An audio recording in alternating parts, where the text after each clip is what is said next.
Good morning students. देखिएगा, हमने जो कल 11th क्लास फिजिक्स के लिए जो हमारा टॉपिक था, जिसके हम बारे में हमने डिस्कस की थी, दैट इज वेक्टर। उसी को हम आगे बढ़ाते हैं। आज का हम नेक्स्ट वीडियो अपलोड कर रहे हैं। तो देखिएगा, आज का जो नेक्स्ट टॉपिक है that is resolution of A vector. Resolution of A vector. देखिए, जो ये जो टॉपिक मैं पढ़ाने जा रहा हूँ, क्लियर, इनके वीडियो मैं ग्रुप में अपलोड कर चुका हूँ। सॉरी, इनके जो पीडीएफ है वो मैं ग्रुप में अपलोड कर चुका हूँ। देखिए, पीडीएफ के अंदर कुछ न्यूमेरिकल भी एडेड है जो हम यहाँ पर नहीं कराते। ठीक है, जो थोड़े कॉम्प्लेक्स न्यूमेरिकल है वही हम क्या होते हैं यहाँ पर करा देते हैं। ठीक है, इसके अलावा जो आपको इजीली समझ में आ जाएंगे वो न्यूमेरिकल आपके पीडीएफ के अंदर ऑलरेडी किए हुए हैं, तो आप उनको भी साथ साथ राइट डाउन करते रहना। अब देखिएगा, रेजुलेशन ऑफ वेक्टर क्या होता है, यानी वेक्टर का रेजुलेशन है। मान लेते हैं कि आपके पास कोई वेक्टर है, ये कोई वेक्टर की अगर हम बात करें, ये वेक्टर ए है, मान लेते हैं ये कोई वेक्टर ए है जो एक्स एक्सिस के साथ हम मानते हैं थीटा कोण बना रहा है। ये वाला कौन सा एक्सिस हो गया, एक्स एक्सिस हो गया, और ये वाला क्या हो गया, वाई एक्सिस। तो रेजुलेशन क्या कहा जाता है, इस वेक्टर को यानी वेक्टर ए को एक्स एक्सिस के कंपोनेंट और वाई एक्सिस के कंपोनेंट की फॉर्म में डिवाइड करना। यानी इस वेक्टर ए के एक्स एक्सिस का जो कंपोनेंट है और वाई एक्सिस का जो कंपोनेंट है उसको हम कैलकुलेट करना, वो क्या कहलाता है, इसका रेजुलेशन कहलाता है। ठीक है ना। तो इसको हम कैसे लिखते हैं, divide any vector into component of x axis and y axis known as resolution. ठीक है, यानी किसी भी वेक्टर को उसके एक्स एक्सिस और वाई एक्सिस के कंपोनेंट में डिवाइड करना ही क्या कहलाता है, उसका रेजुलेशन कहलाता है। ठीक है, तो मान लेते हैं कि इस वेक्टर ए का जो एक्स एक्सिस कंपोनेंट है हम वो मान लेते हैं वो क्या है, ए एक्स है। आपको पता है ए एक्स होगा तो किस डायरेक्शन में होगा, आई कैप डायरेक्शन में होगा, क्योंकि एक्स एक्सिस का जो यूनिट कंपोनेंट है या यूनिट वेक्टर है वो क्या होता है, आई कैप होता है। और हम मान लेते हैं कि इसका जो वाई कंपोनेंट है वो कितना है, ए वाई मान लेते हैं। तो बच्चों ये कितना होगा, आपको पता है, जे कैप होगा, क्योंकि वाई एक्सिस के लिए जो यूनिट वेक्टर है वो कितना होता है, जे कैप होता है। क्लियर। अब देखिएगा, हम इस वाली साइड को यानी वाई एक्सिस को हम इधर शिफ्ट कर लेते हैं। हम मान लेते हैं कि वाई एक्सिस को हमने कहां पे शिफ्ट कर दिया, यहां पर।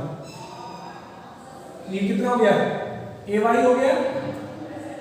अगर हम इसको चाहें तो यहां से एक्स एक्सिस से भी क्या कर सकते हैं, शिफ्ट कर सकते हैं।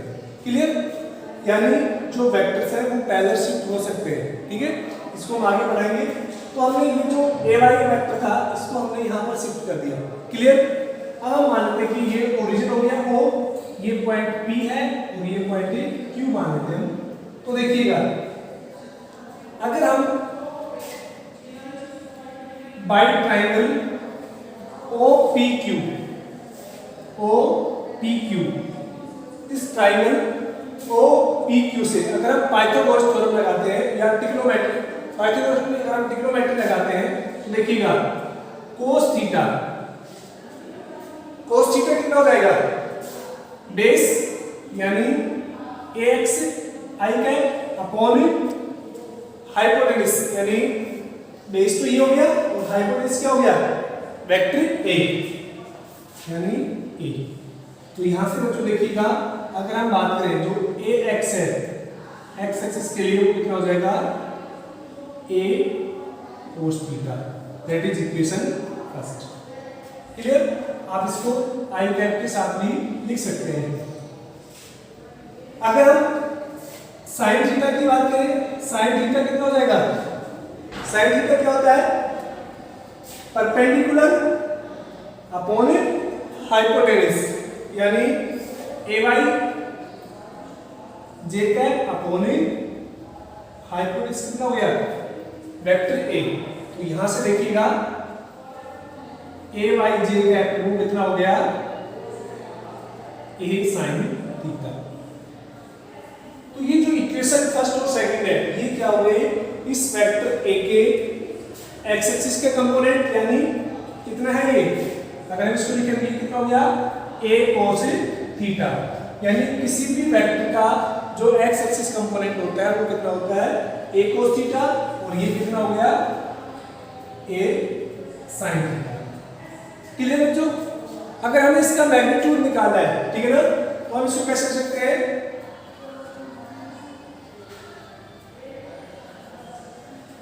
Add equation 1 and 2 after squaring. हमने इक्वेशन 1 और 2 को स्क्वायर करके ऐड कर देना है, ठीक है? तो देखिएगा यहां से हम इक्वेशन 1 और 2 को स्क्वायर करके ऐड कर रहे हैं, तो देखिएगा ये कितना हो गया? ax i cap square plus ay j cap square equal to a square cos square theta plus a square sin square theta. तो इक्वेशन 1 और 2 को हमने क्या किया?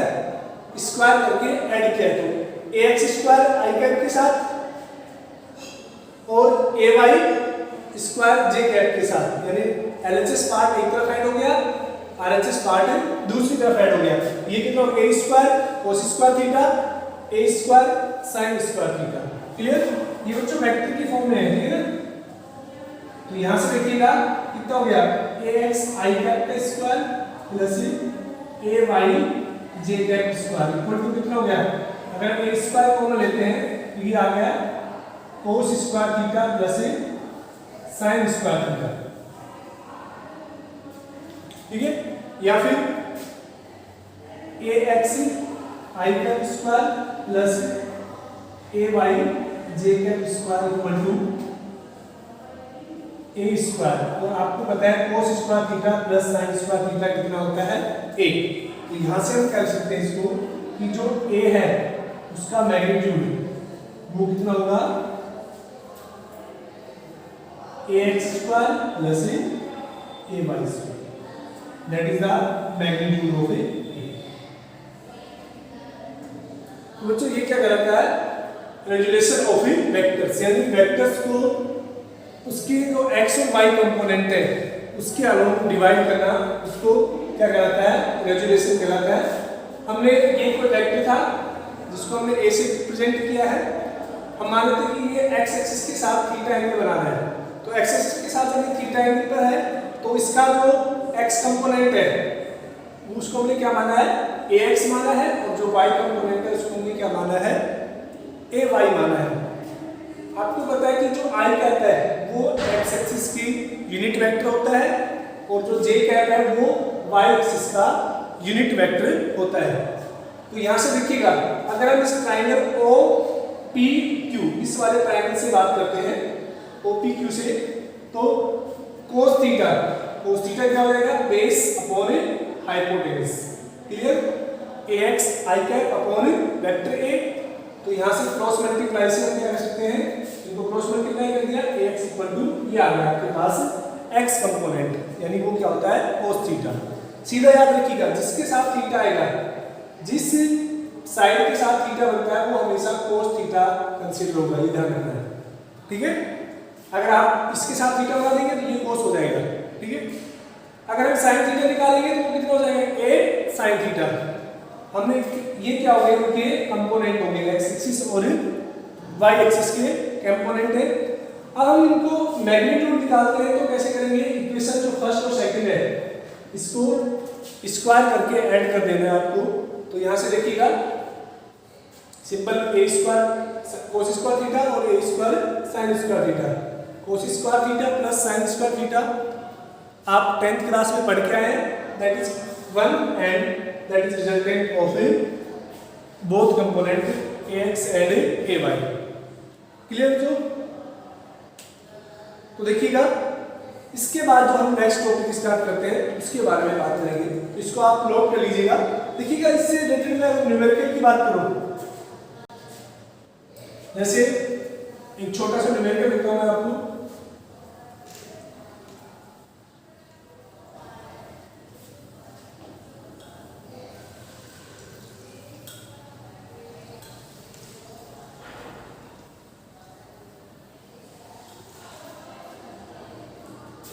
फाइंड, छोटा सा एग्जांपल है,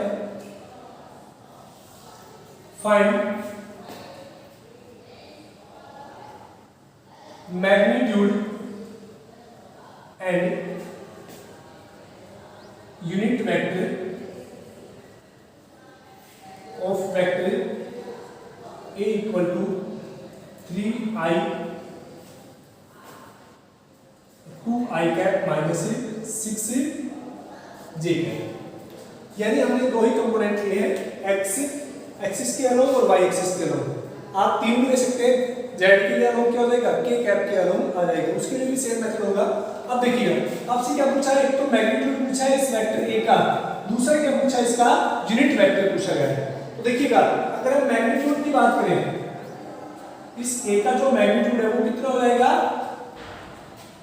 ax square plus ay square. ये ध्यान रखना आपको, यहां हमेशा क्या आएगा, प्लस आएगा। तो यहां से देखिएगा ax स्क्वायर कितना हो गया, 2 का स्क्वायर प्लस, लेकिन ये वैल्यू किसकी है, माइनस की, तो 6 स्क्वायर। क्लियर बच्चों? तो यहां से कितना हो गया 4 प्लस माइनस स्क्वायर कितना हो गया वापस से प्लस, यानी √30 एंड √40। क्लियर? या आप इसको लिखना चाहते हैं तो a बराबर कितना हो गया 2√10। फिर इसको हम कैसे स्प्लिट कर सकते हैं, इतना तो आपको क्लियर हो गया, 4 × 10 यानी 2√10। ये क्या हो गया, इस वेक्टर a का जो मैग्नीट्यूड है। अब आपसे क्या पूछा गया, second unit vector. Unit vector कैसे कैलकुलेट करते हैं हम, देखिएगा यूनिट वेक्टर के लिए unit vector of a equal to vector upon its magnitude. बच्चों ये एक फॉर्मूला होता है किसके लिए, यूनिट वेक्टर के लिए, vectors unit vector of vectors upon its magnitude. तो यहां से देखिएगा a cap equal to vector कितना है, इसको सेम एज इट इज लिखना है, 2i cap minus 6j cap upon इसका जो मैग्नीट्यूड है वो कितना है 2√10। अगर आप इसको और सोल्व करना चाहें तो इसको ऐसे लिख सकते हैं, तो आप मान लीजिए i cap minus 3j cap upon 2√10, 2 से 2 कैंसिल हो गया। तो यहाँ पर जो यूनिट वेक्टर है वो कितना हो गया, i cap minus 3j cap upon, that is the unit vector of this vector. Clear? तो आपसे मैग्नीट्यूड भी कैलकुलेट करा सकते हैं और यूनिट वेक्टर भी कैलकुलेट करा सकते हैं। क्लियर? अब देखिएगा बच्चों, इसके बाद हमारा नेक्स्ट टॉपिक है, उसको स्टार्ट करते हैं। जो नेक्स्ट देखिएगा जो नेक्स्ट टॉपिक है उसके बारे में हम बात करते हैं, that is combination of vectors. यानी अगर दो या दो से अधिक वेक्टर को आपको ऐड करना है, ऐड करना मींस उनका रिजल्टेंट फाइंड आउट करना है, तो आप कैसे करेंगे, that is combination of vectors. ठीक है? अब देखिएगा बच्चों, किसी भी वेक्टर्स को जब हम कंबाइन करते हैं यानी उनका एडिशन करते हैं तो हम डिफरेंट मेथड फॉलो करते हैं, जिसके अंदर क्या हो गया, एक सिंपल हो गया कि अगर जो वेक्टर्स हैं दो या दो से अधिक वेक्टर कोलिनियर है, उस केस में हम कैसे ऐड करेंगे उनको। अगर वेक्टर्स हैं वो किसी ट्रायंगल की साइड को रिप्रेजेंट कर रहे हैं तब कैसे हम ऐड करेंगे। एंड अगर कोई भी जो वेक्टर्स हैं वो को इनिशियल वेक्टर है, यानी दोनों वेक्टर किसी सेम पॉइंट से डिफरेंट डिफरेंट डायरेक्शन में ट्रांसमिट हो रहे हैं, उस केस में हम कौन सा रूल यूज करेंगे? तो हम मेनली किसी भी वेक्टर्स को जब ऐड करते हैं उसके लिए हम एक तो सिंपल मेथड यूज करते हैं जिसको हम कोप्लेनर मेथड बोलते हैं, एक होता है हेड टेल मेथड जिसको हम triangular law of vector addition बोलते हैं, और लास्ट होता है parallelogram law of vector addition. तो ये 3 वेक्टर एडिशन होते हैं। देखिएगा, सबसे पहले हम बात करते हैं कॉम्बिनेशन ऑफ वेक्टर्स का मींस क्या है कि किसी भी वेक्टर्स को, यानी अगर किसी भी प्लेन में 2 या 2 से अधिक वेक्टर है उनको ऐड करके जो रिजल्टेंट फाइंड आउट करना वो क्या कहलाता है? Combination of vectors. ठीक है, तो इसके लिए फर्स्ट हम बात कर रहे हैं कि व्हेन वेक्टर्स आर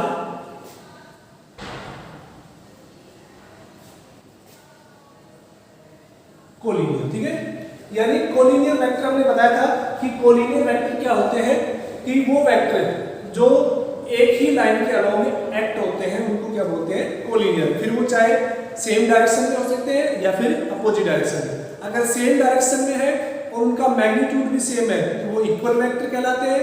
अगर अपोजिट डायरेक्शन में है लेकिन मैग्नीट्यूड सेम है तो उनको हम क्या बोलते हैं? नेगेटिव वेक्टर बोलते हैं। अगर डायरेक्शन तो सेम है लेकिन मैग्नीट्यूड सेम नहीं है उनको हम क्या बोलते हैं? कोलिनियर वेक्टर बोलते हैं। तो व्हेन वेक्टर्स आर कोलिनियर, यानी जब 2 या 2 से अधिक वेक्टर कोलिनियर एक ही लाइन के अलावा क्या हो? एक्ट हो, उनकी डायरेक्शन डिफरेंट हो सकती है। जैसे कि मैं एक एग्जांपल समझा रहा हूं कि एक वेक्टर ए है, ये मान लीजिए कोई वेक्टर ए है और एक वेक्टर बी है, दोनों कोलिनियर है, यानी दोनों क्या है? सेम डायरेक्शन के अंदर ही एक्ट हो रहे हैं। तो इनका जो रिजल्टेंट वेक्टर है वो हम मानते हैं आर से रिप्रेजेंट किया जाएगा, तो ए प्लस बी। तो अगर वेक्टर्स कोलिनियर है तो रिजल्टेंट क्या होगा?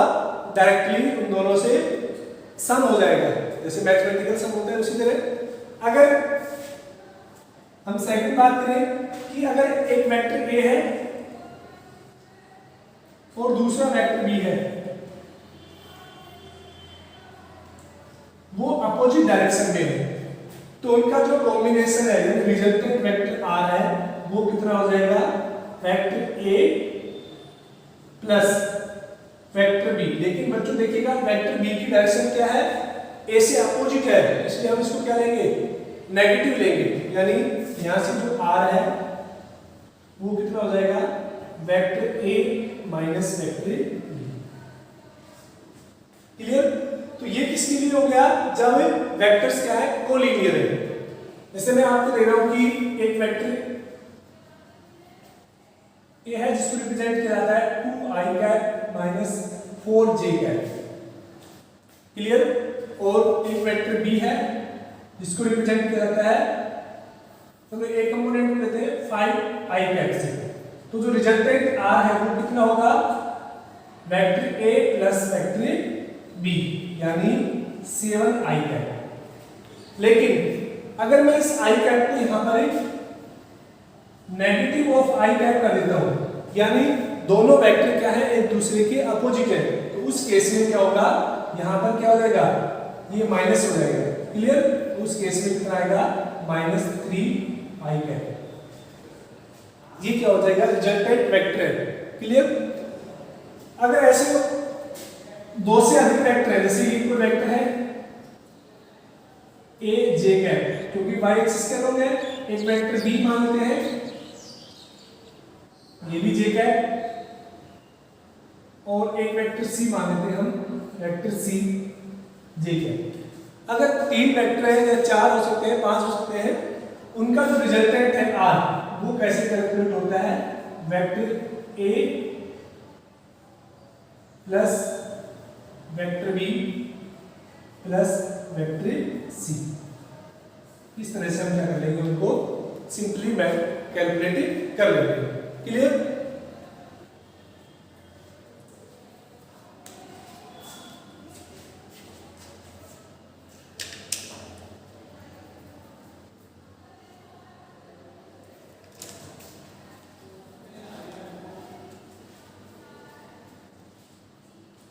तो देखिए बच्चों, आज के लिए इतना ही। अब देखिएगा जो नेक्स्ट हम बात करेंगे triangular law of vector addition और parallelogram law of vector addition, वो थोड़े कॉम्प्लेक्स भी है, ठीक है, उसके बारे में हम कल डिस्कस करेंगे।